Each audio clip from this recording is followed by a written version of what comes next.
Story 1. The Haunting of the Empty Ward. Sarah was a nurse at an old hospital that had a reputation for being haunted. It wasn't something she took seriously. Rumors among the staff, whispered conversations about shadows and strange noises at night. She worked the night shift, which was quiet and lonely, but she had grown used to it. Most nights, the dim corridors and the soft beeping of machines lulled her into a calm routine. It was around 3 a.m. when the silence of the hospital was broken by a loud crash. Sarah shot up from her station, her heart pounding as she listened for more sounds. She wondered if one of the patients had fallen or knocked something over, so she grabbed her clipboard and headed down the hallway to investigate. The sound had come from Ward C, which had been closed off for months due to renovations. No patients were assigned there, and it was supposed to be empty. The lights were dim, and as she approached the door, a cold chill swept over her. When she pushed the door open, the ward was dark, but something felt off. She flipped on the lights, and to her surprise, she saw that a bed in the far corner had been pulled away from the wall. It wasn't just a little shift either.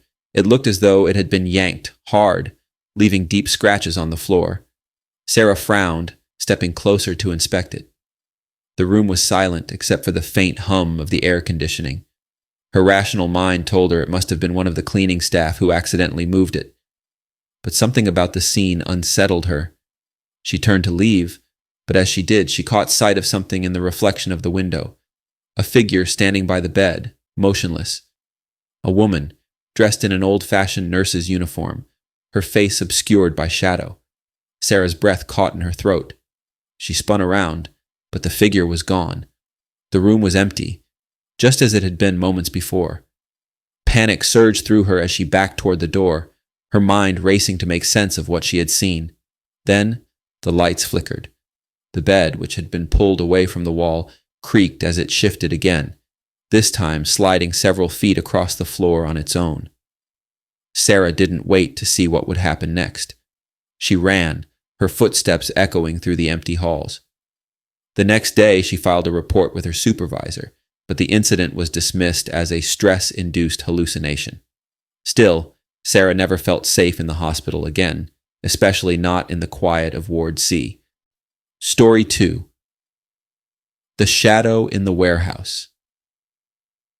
James worked as a security guard at a large distribution warehouse, the kind that seemed to stretch on forever.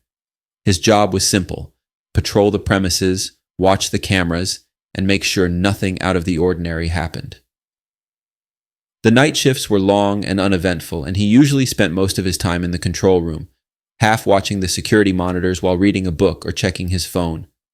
One night, as James sat alone in the control room, something caught his eye on one of the monitors. It was a figure, barely visible, standing near the far corner of the warehouse. The image was grainy, but there was no mistaking the tall, shadowy form.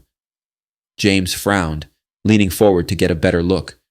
The warehouse was supposed to be empty, and the other guards were stationed at the front gates, far from where the figure appeared. He switched between cameras, but the shadow remained on the same screen, motionless. Grabbing his flashlight, he radioed the front gate to let them know he was going to check it out.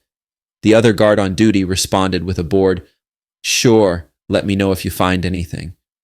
James made his way through the dimly lit aisles of the warehouse, the sound of his footsteps, the only noise breaking the heavy silence. As he approached the area where the figure had been, he felt a strange sense of unease. The air seemed colder, heavier, as if the warehouse itself were pressing down on him. When he reached the corner, there was no one there. The racks were filled with boxes and equipment, but the figure he had seen was gone. James walked slowly through the area, shining his flashlight into every nook and cranny, but there was no sign of anyone. He stood still for a moment, listening to the silence, when suddenly he heard a faint rustling sound behind him.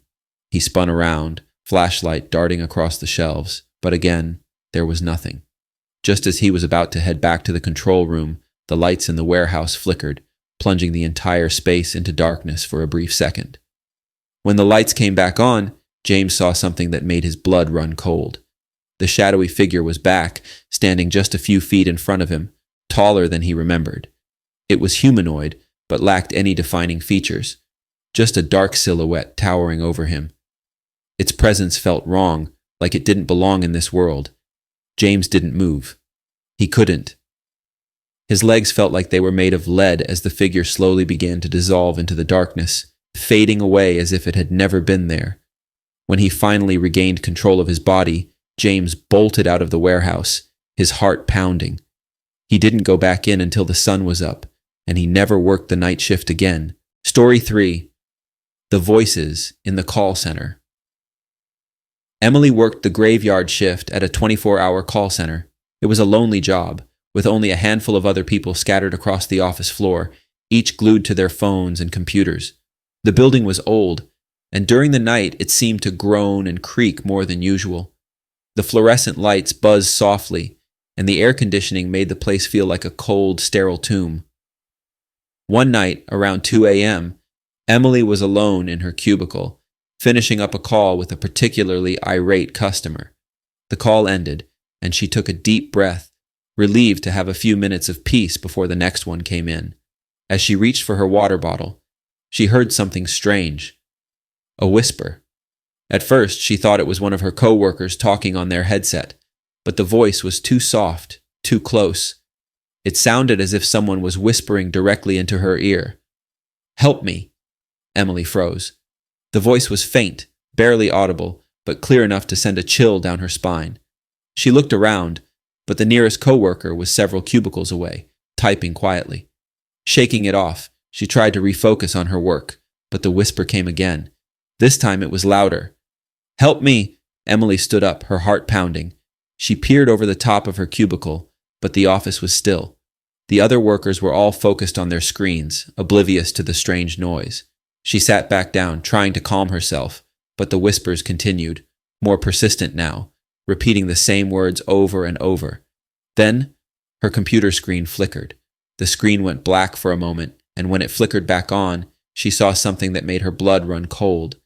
In the reflection of her monitor, just behind her, was the faint outline of a face. Gaunt, hollow-eyed, and pale, it hovered just inches away from her. Emily gasped and spun around, but there was no one there. The rest of the shift passed in a blur of fear. Every time she tried to refocus, she felt that presence behind her. The whispers never stopped, growing louder and more insistent. By the end of her shift, she was shaking. Her nerves shot. She never found out what, or who, was behind those whispers. But she wasn't the only one.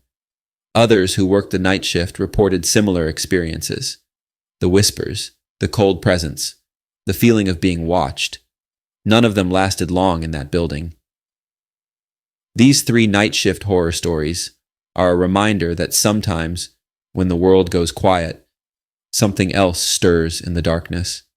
Whether it's a figure from the past, a shadow that doesn't belong, or a voice that whispers from beyond, the night has its own set of rules, ones that we may not always understand.